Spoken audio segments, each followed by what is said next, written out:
Dear student, all exam help channel পক্ষ থেকে আমি মোহাম্মদ আলামিন। তো আজকে হচ্ছে আমরা তৃতীয় শ্রেণীর তোমাদের বাংলাদেশ ও বিশ্ব পরিচিতি বিশ্ব পরিচয় যে বইটা আছে সেই বইটার তোমাদের 23 নম্বর পৃষ্ঠা দেখতেই পারছো তোমরা। এখানে 23 নম্বর পৃষ্ঠায় 3 নম্বর হচ্ছে এই হোসেন শহীদ সোহরাওয়ার্দী ওনার সম্পর্কে বিস্তারিত এখানে আলোচনা করেছে। তোমরা এই বিস্তারিত আলোচনাটা সুন্দর করে পড়ে নিবা।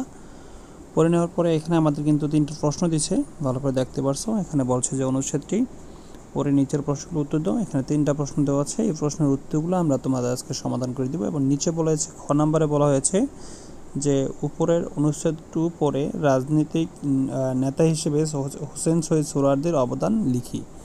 তো উনি রাজনৈতিক নেতা হিসেবে ওনার কী কী অবদান ছিল সেগুলো আমাদের এখানে 3টা বাক্যে লিখতে হবে।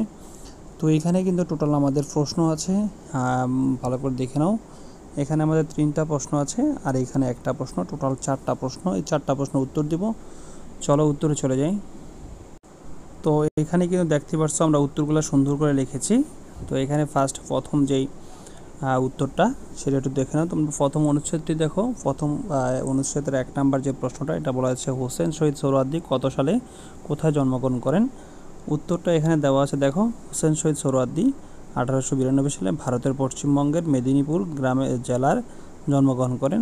2 নম্বর প্রশ্ন দেখো, তিনি কোন বিশ্ববিদ্যালয়ে পড়াশোনা করেছিলেন। উত্তরটা হবে তিনি ব্রিটেনের অক্সফোর্ড বিশ্ববিদ্যালয়ে পড়াশোনা করেছেন। তারপর 3 নম্বর দেখো, তিনি কি কাজের মাধ্যমে তার কর্মজীবন শুরু করেন।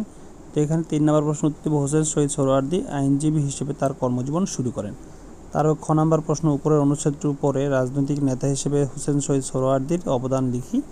তো এখানে অবদান 3টা বাক্যে সুন্দর করে আমরা দিয়ে দিয়েছি, দেখতেই পাচ্ছ তোমরা। হোসেন শহীদ, প্রথম বাক্য হচ্ছে হোসেন শহীদ সোহরাওয়ার্দী কলকাতার কর্পোরেশনের ডেপুটি মেয়র, বাংলা প্রাদেশিক সরকারের শ্রমমন্ত্রী, সরবরাহ মন্ত্রী, প্রধানমন্ত্রী, পাকিস্তানের প্রধানমন্ত্রী হিসেবে দায়িত্ব পালন করেন। এবং 2 নম্বর হচ্ছে হোসেন শহীদ সোহরাওয়ার্দী 1954 সালের নির্বাচনকে উদ্দেশ্য করে গঠিত যুক্তফ্রন্ট গঠনের প্রধান ভূমিকা পালন করেন। 3 নম্বর হচ্ছে একজন রাজনৈতিক নেতা হিসেবে হোসেন শহীদ সোহরাওয়ার্দী তৎকালীন পাকিস্তানের সকল জাতি ও সকল ধর্মের মানুষের অধিকার রক্ষার জন্য কাজ করেছেন। এই ছিল 23 নম্বর প্রশ্নটা, পেজটার উত্তরগুলো প্রশ্নগুলোর। তো ভিডিওটা ভালো লাগলে অবশ্যই লাইক কমেন্ট শেয়ার করতে ভুলবেন না। যারা এখনও পর্যন্ত আমাদের চ্যানেলটা সাবস্ক্রাইব করেন দয়া করে চ্যানেলটা সাবস্ক্রাইব করবেন। পাশে তার নোটিফিকেশন বেল আইকনটি অন করে রাখবেন পরবর্তী সকল ভিডিও সবাইকে পাওয়ার জন্য। আল্লাহ হাফেজ।